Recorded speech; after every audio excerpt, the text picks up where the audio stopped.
Ladies and gentlemen, I am Sid Alpha. It would seem that there has been a great deal of information coming out surrounding Star Wars Battlefront EA2. This has resulted in about as much conjecture as it has fact, so let's get started with what we already know in as close to a timeline as we can manage. But first, we know that at a review event prior to the Origin Access release of Battlefront EA2, those critics at the event were confronted with the Luke and Darth Vader hero characters costing 10,000 credits, which for anyone who's counting is a full 6 times cheaper than what those hero characters cost for regular gamers at launch. It was also found out that in order for a person to avoid paying for either Luke or Darth Vader, the two most iconic of the available hero characters, one would need to grind for a titanic 40 hours for each character. This seemed to be the main point of contention for a great many people, in spite of the fact that the Luke and Vader characters were what amounted to be the tip of the iceberg when it comes to just how cynical the microtransactions and monetization aspects of this game actually were. With over 4,500 hours worth of grinding, or $2,100 worth in order to obtain the noticeably slender amount of items within the game, it is also worth noting that those same items are locked behind randomized loot boxes in order to make use of the gambling, not gambling mechanics that are in fact gambling.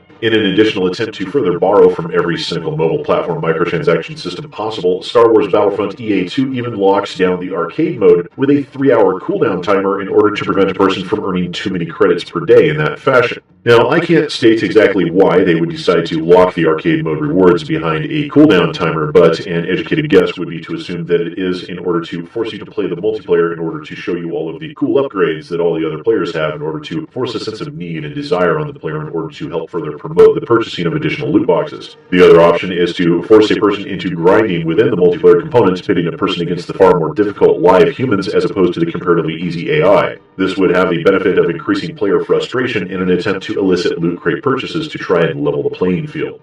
As a result of the severely negative backlash, and again as predicted by both myself and many others, EA and DICE released a statement that they were making changes by way of reducing the Vader and Luke heroes from 60,000 credits to 15, a 75% decrease. And what they attempted to slide under the radar was that, conversely, they had also decided to reduce the credit rewards for the single-player campaign by 75% as well, which, for all intents and purposes, nullifies the decrease on the heroes, so changing nothing except making it appear that they had made significant alterations. Now, this attempt is, as I learned in PR circles, referred to as making the outrage outdated. It puts up the appearance of a change without there actually being much of one at all, and then the developers and publishers rely on the blind and lazy parroting of the majority of the traditional games media and of the diehard fans to push this new false narrative in order to quell dissent, all the while continuing to soak up as much of your money as they possibly can. Thankfully, however, this sort of tactic seems to be backfiring thanks to many gamers actually no longer relying on traditional games media who merely parrot other sites or what they're presented with by these publishers and developers, interested in minimum viable effort in order to collect as much ad revenue as possible and move on. Thankfully, many more people have come to rely on non-traditional forms of media in order to help provide them with information. Channels like mine, Jim Sterling, Total Biscuit, and so many others. People who, while we do have a vested interest in the games industry as a whole, are by our very nature far more self-aware of our reliance on our viewer bases than other more traditional formats. As a result of all of this, a great many people have been filing for refunds of Star Wars Battlefront EA, and while this would typically be seen as a very positive sign by myself and many others, it has been met with its own small form of controversy. Now, there has been a fair amount of mixed information floating around in regards to the refunds, and I'm ashamed to say that there for a little while this morning, I may have added a little to that confusion. You see, accusations had begun flying around that EA had disabled refunds for Battlefront EA2 in order to help stem the rising tide, and upon checking for the automated refund process through EA's Origin, I had found that my copy of Star Wars was not listed as being eligible for a refund, even though the only playtime I had invested in the game was a little over an hour's worth through the Origin Access system, a paid early access program that I've been forced to resort to as EA flatly ignores any and all requests for review code, most likely for fairly obvious reasons. Now, this has been reported by a great many people, including myself, and it would seem that this only fueled the outrage even further. And it wasn't until Laura Kate Dale released an article on Kotaku titled, "No, EA hasn't suddenly removed the refund button for Battlefront 2," that I actually realized what was going on. And for all of you that are confused, allow me to explain. When you first purchase the pre-order, you do have the option to obtain a refund through the automated systems for the pre-order. However, that automated option disappears once the payment has been processed until the game is released this Friday. And as I had pre-ordered the game due to the fact that I was unsure I'd have the funds when the game was released, I was caught exactly in this middle ground when I went to refund the game myself. The pre-order launch happened last night at 9 p.m. Pacific, which was most likely when this automated button disappeared. That said, canceling the pre-order is still possible, and it actually wasn't all that difficult at all, excepting that I was forced to wait in queue for approximately 20 minutes. This was because I had opted for the online option so I could document the process in order to help make things easier for anyone interested in obtaining a refund, but I've been unsure on how to go about it, and I will outline those steps for you now. First, I went to the help link for EA's Origin that I will list down in the description of this video. But once I logged in, it popped up with these options showing the most recent open cases with an option to create a new case. Once you click on that, you will need to search for Battlefront 2 and then select it. Then you will need to choose which platform you purchased the game on. And before I continue, you will need your order number to be able to provide Origin support, so make sure you have that on hand. Next, you select Orders, and from the topic selection menus, and then select Request Refund, followed by stating that you are not accessing the game through an Origin Access membership. After that, you are given an option to either do this through chat or to request a call. I, of course, chose chat. They will ask you to list the subject, and for mine, as you can see, I chose dissatisfied with the game's microtransactions and the blatant greed of the developers and publishers. I think that was plenty to be able to get my point across. And then I simply hit the Chat Now button and waited for nearly half an hour. Once I finally got into the chat, I simply stated my order number when requested, and the entire process took less than 10 minutes. So while people may claim that refunds are disabled, it was really not much of a hassle at all. And it would seem that the sheer quantity of refunds is having an effect at EA, as it's been reported that they are having closed-door discussions on what to do about the entire situation. So I would urge people to keep the pressure up, to continue refunding your games and make sure that EA knows in no uncertain terms that their continued avarice will not be tolerated. A difference can be made here, but only if you let it. But of course, ultimately, only time will tell. I, for one, am unconcerned about the loss of Battlefront 2 EA. The first one was a colossal disappointment, and this one, while visually stunning, ultimately was an extremely short single-player campaign and nothing but mobile platform microtransaction systems layered on top of each other like scoops of greedy ice cream on top of the waffle cone of avarice. Companies like EA, Take-Two Interactive, Activision, and all of the others have forgotten that games need to be about the fun, not about how much money can be squeezed out of each and every last human being until there's nothing left behind but a shriveled husk.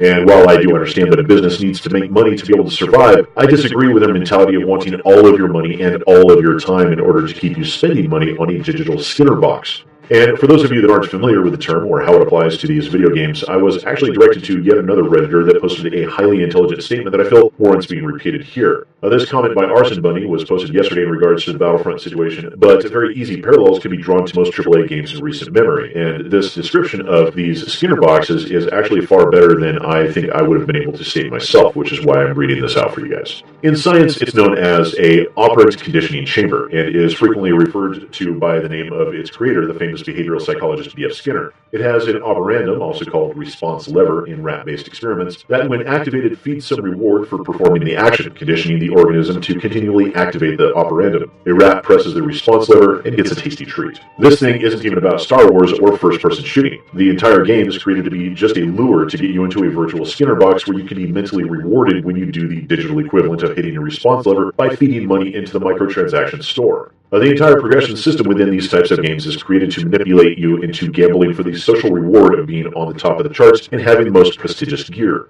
With endless online leaderboards, ranks, achievements, and other digital stickers, you easily see how the other rats have it so much better than you with better hero and encourage you to pursue the validation that you get from obtaining these. It is created to even be more insidious in the way it exploits human psychology. For example, it's well known within the field of psychology that the most effective form of positive feedback is unpredictable positive feedback, or gambling. It uses a powerful cognitive quirk described by B.F. Skinner back in the 1950s, what is now called a variable schedule of rewards. Skinner observed that lab mice responded most voraciously to random rewards. Unlike the mice that received the same treat every time, the mice that received variable rewards seem to press the lever compulsively. It uses randomized rewards so that buying a loot box one time doesn't guarantee the same treat as you might get the next time you press it. By design, it incentivizes you to continually put in more and more money, because you are constantly anticipating that this next time you just might get a better reward. Once you do finally get that reward, the cycle begins again. Everyone gets better at the game over time and acquires better loot, so you must continually respawn with more money to keep up.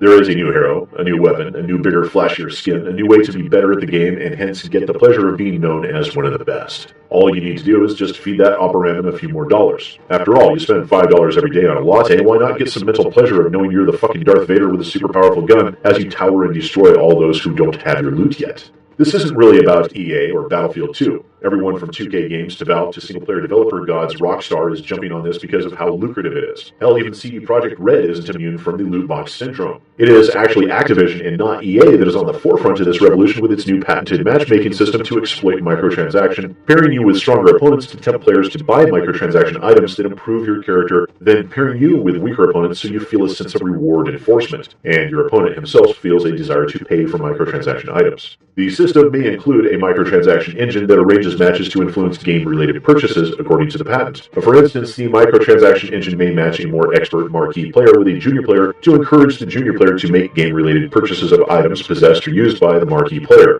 A junior player may wish to emulate the marquee player by obtaining weapons or other items used by the marquee player. The real actual issue here is that this type of digital Skinner box is not only legal, but completely unregulated. Slots and poker machines are regulated in terms of payoff and their programming, so they operate on chance rather than conspiracy. Video game companies, on the other hand, are allowed to exploit your psychological quirks by committing some very anti-consumer practices, and that goes across the gaming industry.